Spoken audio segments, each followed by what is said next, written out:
Hello everyone, welcome to my channel. इस video में हम करेंगे किंगडम फंजाई।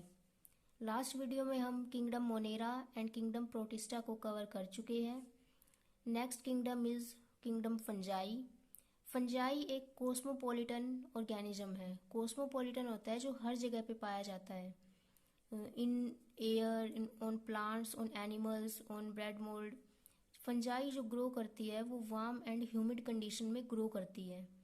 कोई भी चीज़ या कोई फूड या कुछ ब्रेड वगैरह या कोई भी फ्रूट्स है वो हम रख देते हैं और कुछ दिनों बाद जब देखते हैं तो उनके ऊपर एक वाइट वाइट वाइट कुछ लेयर दिखाई देती है। वो जो लेयर है वो फंजाई है। फंजाई ग्रो कर जाती है। फंजाई सेप्रोफाइटिक ऑर्गेनिज्म है। सेप्रोफाइटिक होते हैं जो डेड डिकेइंग प्लांट्स और एनिमल्स पे ग्रो करते हैं। रूटन फ्रूट्स, मॉइस्ट ब्रेड, कुछ एंटीबायोटिक्स भी होती है। फंजाई और कोस्मोपॉलिटन, कोस्मोपॉलिटन जो हर जगह पे ग्रो कर जाती है। Next is characteristics. फंजाई की करेक्टरिस्टिक्स क्या है? फंजाई एक यूनिक किंगडम ऑफ हेट्रोटॉपिक ऑर्गेनिज्म है। हेट्रोटॉपिक जो दूसरे प्लांट्स और एनिमल्स पे डिपेंड करते हैं फूड के लिए। Show a great diversity in morphology and habitat. Fungi great diversity show करती है मॉर्फोलॉजी में और हैबिटेट में, यानी ये कहीं भी ग्रो कर सकती है। इनका स्ट्रक्चर भी डिफरेंट होता है। Multi cellular and filamentous except yeast. Yeast fungi को छोड़ के ईस्ट यूनिसेल्यूलर फंजाई है। बाकी जितनी भी फंजाई है वो सब मल्टी सेल्यूलर होती है। Multi cellular and filamentous structure. With the exception of yeast, which are unicellular, all fungi are multicellular and filamentous. yeast को छोड़ के जितने भी फंजाई है वो सब मल्टीसेल्यूलर है। फंजाई एक स्ट्रक्चर बनाती है, thread like cylinder shaped structure, जिसको हाइफी बोलते हैं। और ये हाइफी टू टाइप की होती है, aseptate and septate. Aseptate aseptate multi nucleated fungi होती है। मल्टी न्यूक्लिएटेड कंडीशंस को बोलते हैं सीनोसिटिक। एसेप्टेट फंजाई या एसेप्टेट हाइफी, जिसमें जो न्यूक्लियस प्रेजेंट होते हैं, इन न्यूक्लियस के बीच में सेप्टा प्रेजेंट नहीं होते, सेप्टा एब्सेंट होते हैं, that is aseptate. And septate hypha in which septa is present. ये जो लाइन दिखाई दे रही है न्यूक्लियस के बीच में, ये सेप्टा है। जिनमें सेप्टा प्रेजेंट होते हैं वो होते हैं सेप्टेट हाइफी। जिनमें सेप्टा एब्सेंट होते हैं वो होते हैं aseptate hyphae. Fungi spore produce करते हैं। स्पोर, ये स्पोर की स्ट्रक्चर है। स्पोर हाइफी बनाते हैं और हाइफी से माइसीलियम। कोई भी फंजाई है, फंजाई जब एग्रीगेशंस या एसोसिएट कर जाती है, यानी मैनी स्ट्रक्चर फॉर्म करती है, उसको बोलते हैं माइसीलियम।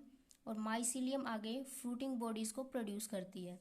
हम बोल सकते हैं कि फ्रूटिंग बॉडीज एक स्पेशल टाइप का माइसीलियम है जो अपराइट ग्रो करता है।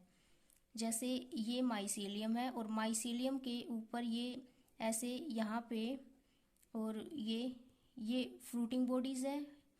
फ्रूटिंग बॉडीज एक स्पेशल टाइप का माइसीलियम है जो अपराइट ग्रो करता है, यानी ऊपर की तरफ ग्रो करता है स्पोर्स को प्रोड्यूस करने के लिए। और जैसे ही स्पोर जर्मिनेट होंगे वो जाके दोबारा से फिर फंजाई बनाएंगे। जो फंजाई की सेल वॉल होती है वो काइटिन और कार्बोहाइड्रेट की बनी हुई होती है। उनमें ग्लाइकोज स्टोरेज के रूप में होता है। Next is nutrition. फंजाई में न्यूट्रिशन कैसे होता है? 3 टाइप से होता है फंजाई में न्यूट्रिशन, सेप्रोफाइटिक, पैरासिटिक और सेम्बायोटिक। सेप्रोफाइटिक जो डिकेइंग प्लांट्स और एनिमल्स पे डिपेंड करते हैं, absorb soluble organic matter from dead substrates. Parasitic जो लिविंग प्लांट्स और एनिमल्स पे डिपेंड करते हैं। सेम्बायोटिक एक एसोसिएशन है, जैसे lichen, mycorrhiza. Lichen algae plus fungi, जब फंजाई एल्गी के साथ मिलके एसोसिएट करके लाइकेन बनाती है, उस एसोसिएट करके एक जो स्ट्रक्चर बनाती है एल्गी प्लस फंजाई, उसको लाइकेन बोलते हैं। लाइकेन जो एल्गी है वो फोटोसिंथेसिस प्रोसेस शो करती है जो फंजाई को फूड प्रोवाइड करवाएगी, और जो फंजाई है वो न्यूट्रिएंट्स और मिनरल्स प्रोवाइड करवाएगी। माइकोराइजा। माइकोराइजा एक सिम्बायोटिक एसोसिएशन कंडीशंस है जब फंजाई हायर प्लांट्स के रूट्स के साथ एसोसिएट करती है, उसको बोलते हैं mycorrhiza. Next is reproduction. Fungi में रिप्रोडक्शन 3 टाइप से होता है, vegetative, asexual and sexual reproduction. Vegetative reproduction fission, budding and fragmentation, जिसमें ओल्डर हाइफी डिवाइड फ्रेगमेंट्स बना के न्यू हाइफी प्रोड्यूस करते हैं। फिजन, बडिंग, जो फिजन और बडिंग है ये दोनों ईस्ट में प्रेजेंट होते हैं। Only in yeast fungi fission and budding are present. जो ईस्ट में रिप्रोडक्शन होता है वो फिजन और बडिंग से होता है। Next is asexual. एसेक्सुअल में स्पोर की फॉर्मेशन होती है। माइसीलियम है, माइसीलियम फ्रूटिंग बॉडीज बनाएंगे और वो फ्रूटिंग बॉडीज स्पोर को प्रोड्यूस करेगी। जो स्पोर है वो डिफरेंट डिफरेंट टाइप्स के होते हैं, मोटाइल, नॉन मोटाइल। जो मोटाइल यानी मोटाइल वो होते हैं जिनमें फ्लैजेला होता है, जो मूव कर सकते हैं with the help of flagella, जिसको जूस्पोर्स बोलेंगे। और नॉन मोटाइल जो मूवमेंट नहीं कर सकते, जिनमें फ्लैजेला एब्सेंट होते हैं, planospore. Endogenous and exogenous. Endogenous वो होते हैं जिनमें स्पोर्स के ऊपर एक आउटर कवरिंग प्रेजेंट होती है, उस आउटर कवरिंग को बोलते हैं स्पोरेंजिया। यानी स्पोरेंजिया के अंदर जब स्पोर प्रेजेंट होते हैं तो उसको बोलते हैं एंडोजीनस। और एक्सोजीनस जिनमें स्पोरेंजिया एब्सेंट होता है, स्पोर ऐसे फ्री प्रेजेंट होते हैं, उसको बोलते हैं एक्सोजीनस। Sexual and asexual. जब स्पोर की फॉर्मेशन मियोसिस से होती है उसको बोलते हैं sexual, and asexual formed by mitosis.